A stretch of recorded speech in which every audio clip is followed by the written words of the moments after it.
আসলে সব সময় স্ট্রং হয়ে থাকা যায় না। নিজেই নিজেকে সান্ত্বনা দিয়ে মন খারাপ ভালো করা যায় না। কষ্টগুলো ভেতরে জমিয়ে রাখতে রাখতে একটা সময় আমরা আর নিজের সাথে পেরে উঠি না।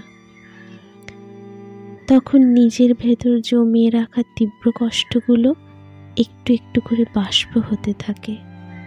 তখন ইচ্ছে করে কিছু মানুষকে চোখের সামনে দাঁড় করিয়ে মনের ভেতর জমিয়ে রাখা সব কথাগুলো তাদেরকে বলে দিই, আপনার এই ব্যবহারে আমি প্রচণ্ড কষ্ট পেয়েছি।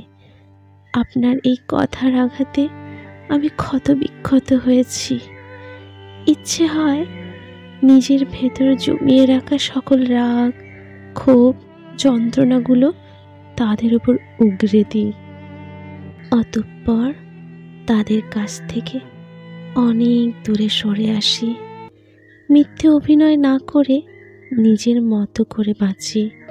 নিজের স্বপ্ন নিয়ে, নিজেকে নিয়ে, নিজের আনন্দগুলো নিয়ে একটুখানি ভালো থাকি।